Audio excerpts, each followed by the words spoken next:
Imagine the softest sheets you've ever felt. Now imagine them getting even softer over time. I'm here to tell you about Boll & Branch sheets. In a recent customer survey, 96% replied that Boll & Branch sheets get softer with every wash. They're made from the rarest organic cotton and designed to get even softer over time. Try their sheets with a 30-night guarantee plus 15% off your first order with code Odyssey. So head to BOLLandbranch.com today. Exclusions apply. See site for details.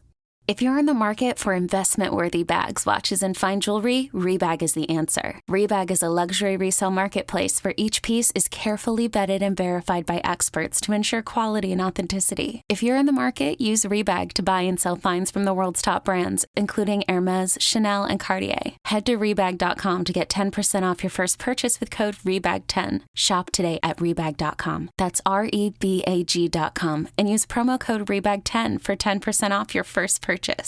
I'm Tim Fitzgerald at GoPowerCat.com. And I'm Michael Swain of Fog.net. This is a replay of WIBW show The Drive. Here's this week's episode on the 24/7 Sports Podcast Network. Good evening, Wildcat and Jayhawks fans, and welcome to The Drive, sponsored by Briggs Auto Group. I am Tim Fitzgerald at GoPowerCat.com.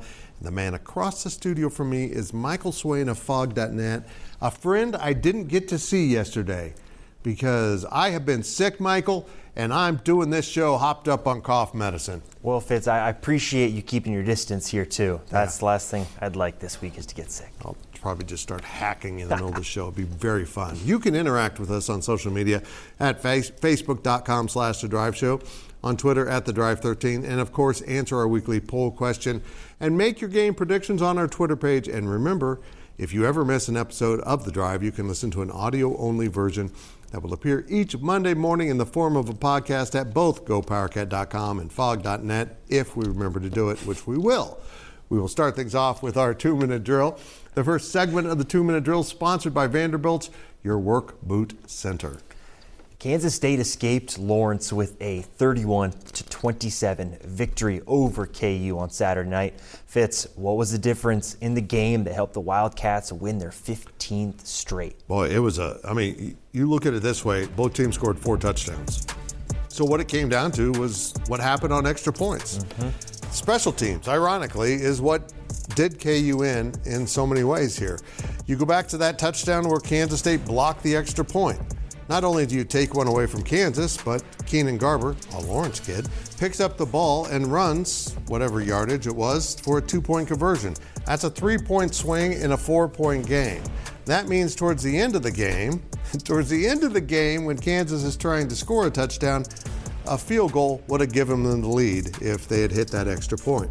It's an amazing thing what happened in the course of this game because you later had K-State going to go ahead and go for 2 and when they scored a touchdown later to put themselves up by 4.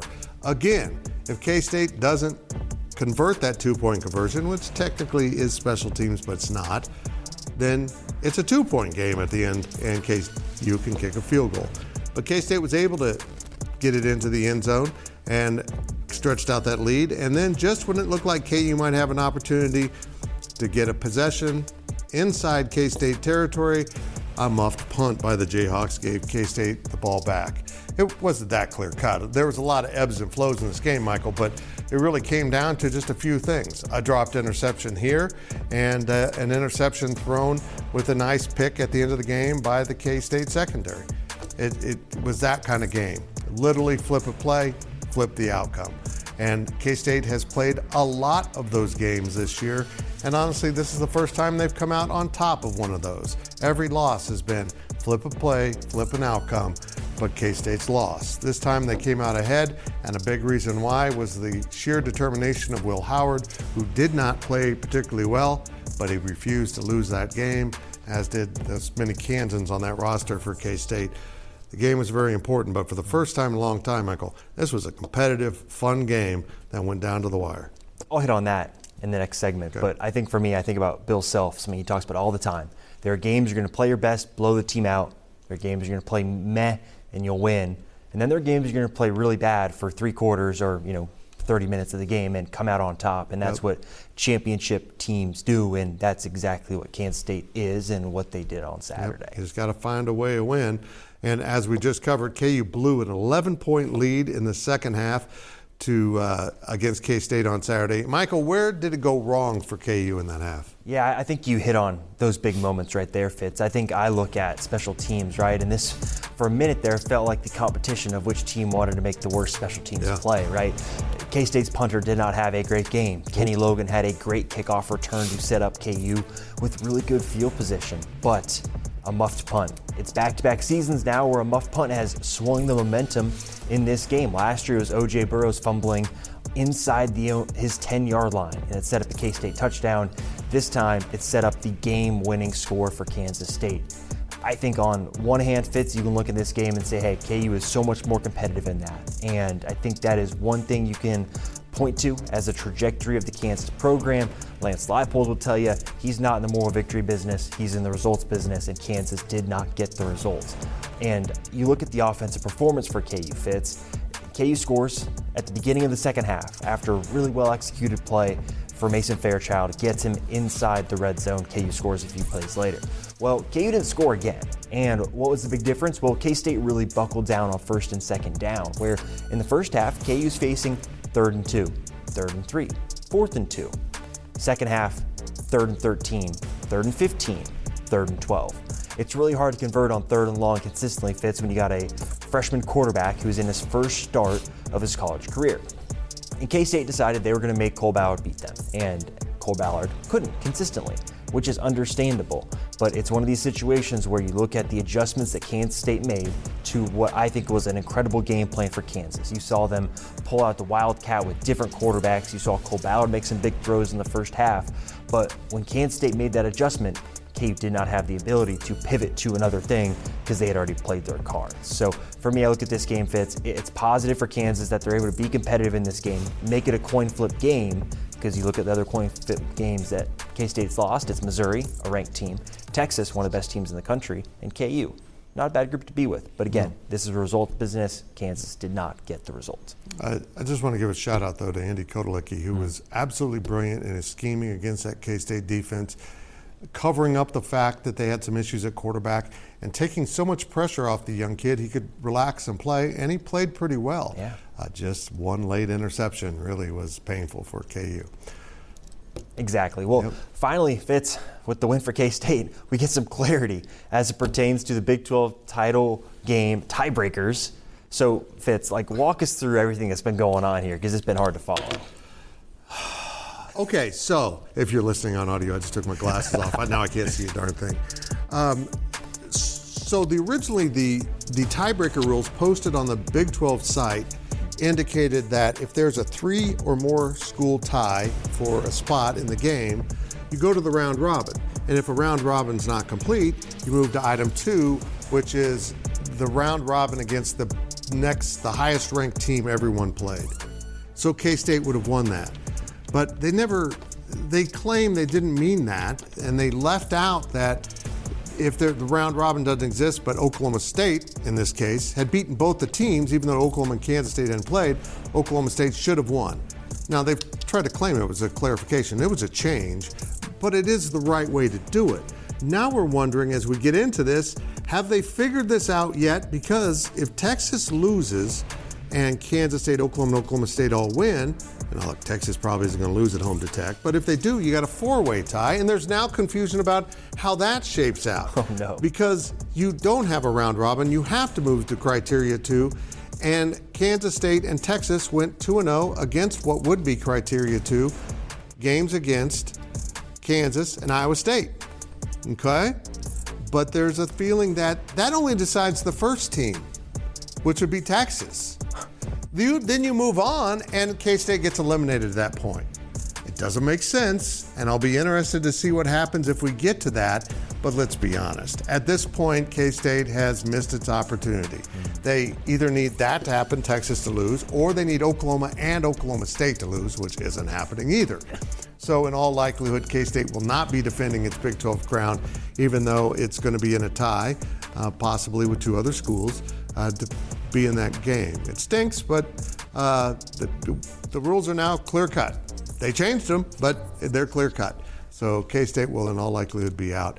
let's put it this way. Folks at K-State are pretty mad because they know the truth. That was not a clarification. That was a rules change. And even if you screwed it up, look, you posted this. This is what was voted on and approved. You probably need to stick with it through that year. Fitz, my brain is in a pretzel. The commercial break coming up in a minute will be very necessary. Yep, I agree. It's very maddening. It's not this complicated. They made it really complicated. If you read the tiebreaker rules, you're like, did a non-English speaker write this? I mean, this doesn't make sense. Now, a quick look at your poll question results. The poll questions are brought to you by Midland Exteriors. Love the home you live in. Call today for a free estimate. All right, last week's question was, which Big 12 coach has had the most disappointing season? Sonny Dykes came away with the win, I guess, with 46%. Dave Aranda had 45%. Gus Malzahn had 4%. And Scott Satterfield had 5% of the votes. I'm just amazed we had that many voters. That's incredible. That we could parse it by a single percentage. Yeah. Way to go, voters. This week's question is this. Has the Big 12 handled the confusion around the Big 12 tiebreakers well? Here's your votes. B, no. You can vote A, yes, also. That's also one of the choices, but it's B, no. And they've really muddled this up. Make sure you vote at the Drive 13. That will do it for this half of the 2-minute drill, but we'll be right back with more on KU and K-State here on The Drive.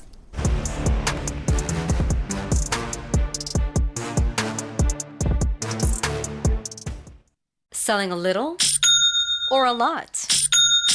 Shopify helps you do your thing, however you cha-ching. Shopify is the global commerce platform that helps you sell at every stage of your business. From the launch your online shop stage, to the first real-life store stage, all the way to the did we just hit 1 million orders stage. Shopify's here to help you grow. Whether you're selling scented soap or offering outdoor outfits, Shopify helps you sell everywhere. From their all-in-one e-commerce platform to their in-person POS system, wherever and whatever you're selling, Shopify's got you covered. Shopify helps you turn browsers into buyers with the internet's best converting checkout. 15% better on average compared to other leading commerce platforms. And sell more with less effort thanks to Shopify Magic, your AI-powered all-star. Shopify powers 10% of all e-commerce in the US. And Shopify is the global force behind Allbirds, Rothy's, and Brooklinen, and millions of other entrepreneurs of every size across 175 countries. Plus, Shopify's award-winning 24/7 help is there to support your success every step of the way. Because businesses that grow, grow with Shopify. Sign up for a $1 per month trial period at shopify.com/Odyssey Podcast, all lowercase. Go to shopify.com/Odyssey Podcast now to grow your business, no matter what stage you're in. Shopify.com/Odyssey Podcast.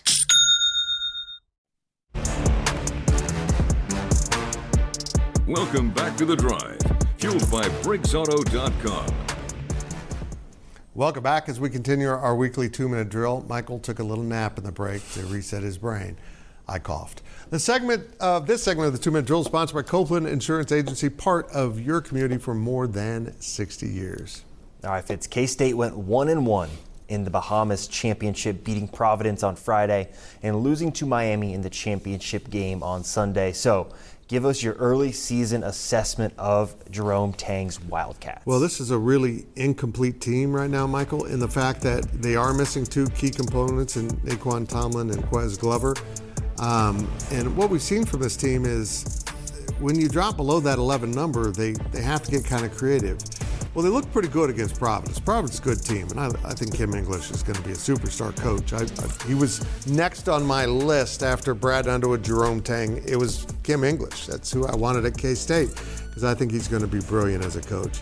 And he was good in this game, and Providence was very good. But K-State found a way to win in overtime, and then they got into a game with Miami, which is the 12th ranked team in the nation, and they reverted to some of the things they had in the first game of the season against USC. They just looked overmatched athletically, and it's not like K-State's not good athletes. They just played lesser than they can. It's very strange. Nigel Pack, who is now at Miami and, of course, went to K-State for his first 2 seasons, was brilliant. He hit 8 3-pointers. No, excuse me. Yeah, 8 3-pointers in the game, including 7 in the first half. I think that was it. But he was just smoking. More than 50% from 3-point range after hitting only 25% in the first 4 games for the Hurricane. Miami was really efficient offensively and built a lead as big as 24, I think, in the second half. And by game's end, K-State had clawed back into it and made it a single-digit outcome. But they had to play this game without Day-Day Ames, their freshman point guard, who really has done a nice job. K-State looks better when he's on the floor and Tyler Perry can move off to be more of a shooting guard. But Day-Day got into a fight. It looked a little one-sided. It's still unclear if Day-Day actually threw a punch or accidentally hit a guy in the voice box or the face, just kind of getting off a pick, because he took a forearm shiver to the face. And that ended up with an equal penalty, which means he had to sit out this game. K-State's not happy about that. K-State's just not happy right now. But this team's going to get better. We see a light at the end of the tunnel for Naquan Tomlin. We don't know when it's coming, but everything appears to be in the diversion process now because no charges came out of this incident, and we'll see when they get back Quez Glover. Again, Michael, they're going to have to reinvent themselves when they get those parts back. It's going to be fascinating to see how Jerome Tang navigates this through the season.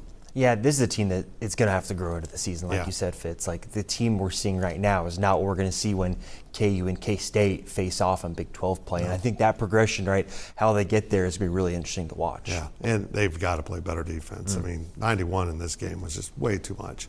Well, KU basketball will take the floor in Hawaii. Oh, that's horrible. They have to do that on Monday night in the Maui Invitational. I think my brother and sister-in-law will be there. Michael, what are your expectations to see from KU this week? Yeah, I think this is a big week for KU's bench players, right? This is a series where KU's going to play Chaminade on Monday, right? That's a win for Kansas, most likely. But you're looking at KU then playing a Marquette team that's ranked in the top 10, or UCLA. And then on the other side of the bracket, there's a Gonzaga, there's a Purdue, right? There are some big-time teams, and this is being lauded as one of the best Maui Invitationals ever.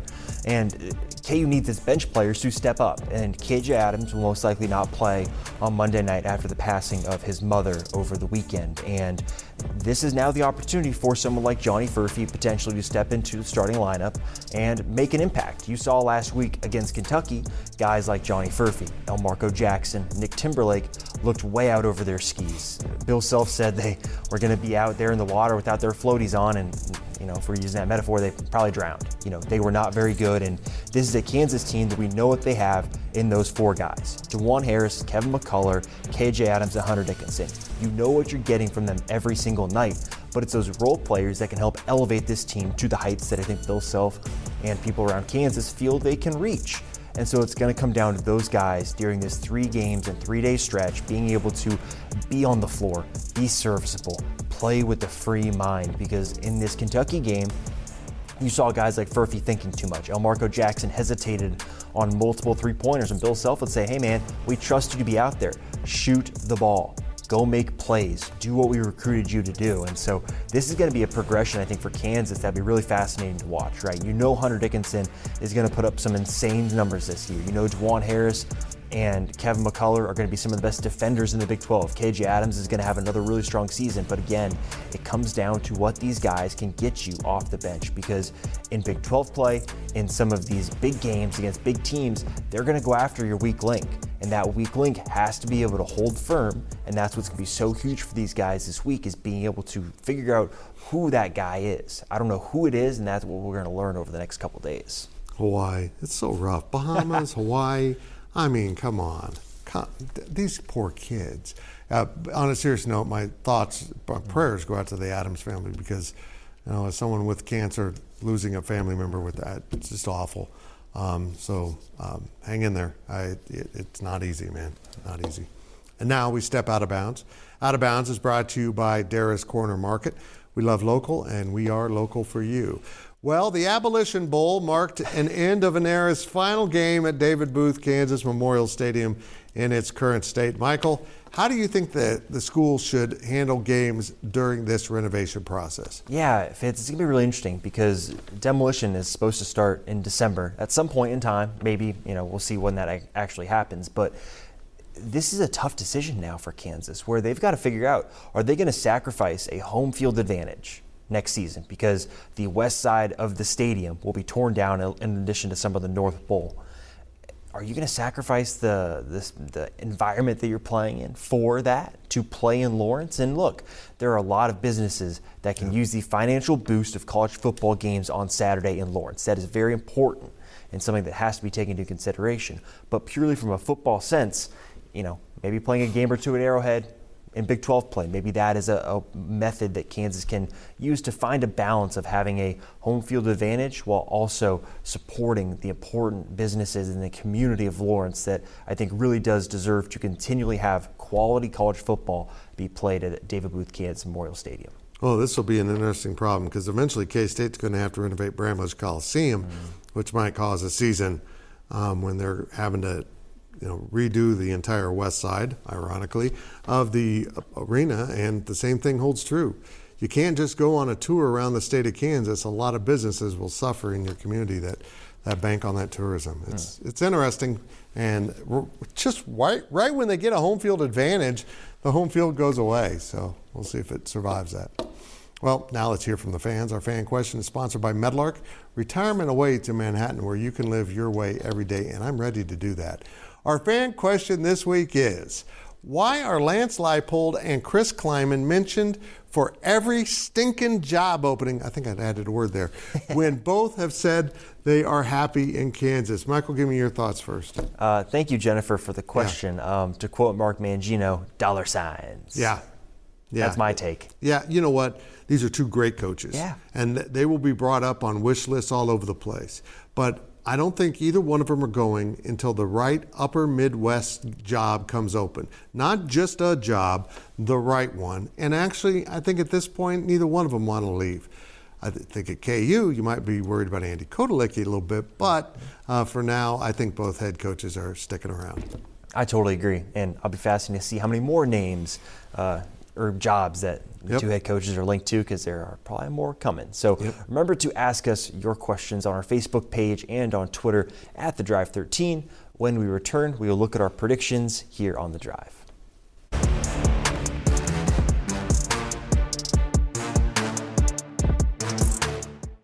The NFL regular season is wrapping up, but there's still time to get in on the action with FanDuel, America's #1 sportsbook. Right now, new customers get $150 in bonus bets guaranteed when you place a $5 bet. That's $150 in bonus bets, win or lose. The app is so easy to use, and there are so many different ways to bet, like live same-game parlays. Find bets in the new Explore tab. Make a parlay in the Parlay Hub, the best way to find popular parlays, and more. So visit FanDuel.com/247 and make your first bet a layup. FanDuel, official partner of the NFL.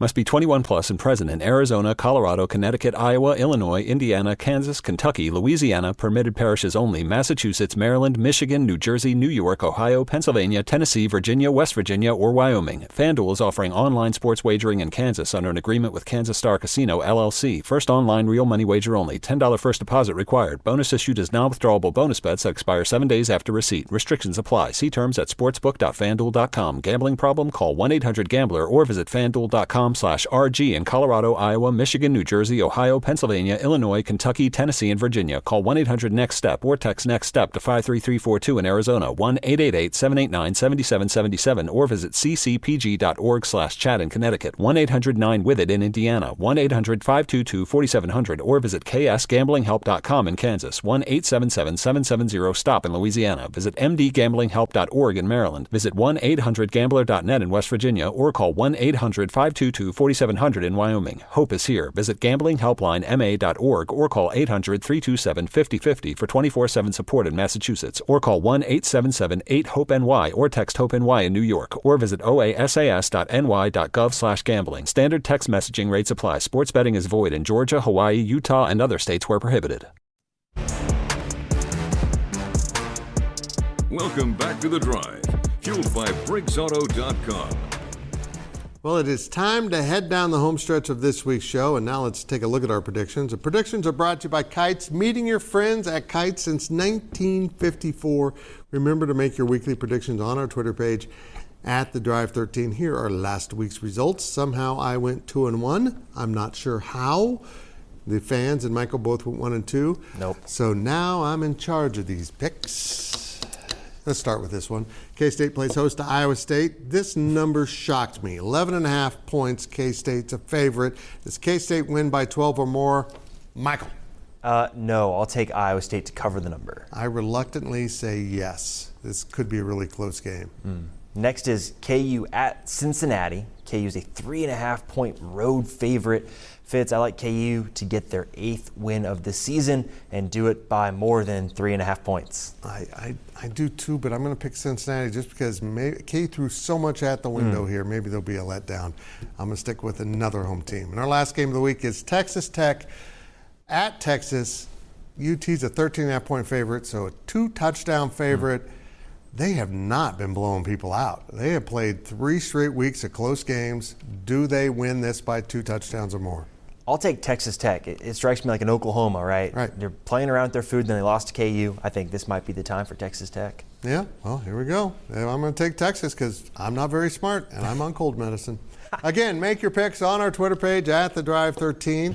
And now it's time for our On the Clock segment. On the Clock is sponsored by Carpet One. Buy local for a strong local community. Let's start off with Michael Swain of Fog.net. Fitz, we talked about Memorial Stadium earlier. I'd like to give a shout out to Kansas fans. The atmosphere on Saturday was incredible, second to none. One of the best home field advantages I've seen for Kansas, and as long as I've been covering the program. And I think it's incredibly encouraging for the future of this program in the new stadium when it's more encouraged for fans to stay because it's more comfortable. There are not porta potties all over the stadium. That's important. But it's important for students to stay too. And I think across the country you've seen students not stay at games, so credit to them. Well, that was amazing to watch it that way. Hey, I just got a quick topic here. We just talked about coaches being linked to jobs that they're really not interested in. Quite often this is done by agents. Agents want to leak those names out there to get a raise for their coach, but also they need to start understanding this impacts the fans' thoughts of a coach constantly being named for a job and recruiting. Are they really helping their client? I don't know. And that's it for this week's edition of The Drive. We will see you next week right here and all week on social media. With Blue Link Plus, you can access your Hyundai Tucson Limited remotely. Doors unlocked, temperature set, lost car found. There it is. Get complimentary class-leading Blue Link Plus. Call 562-314-4603 for complete details.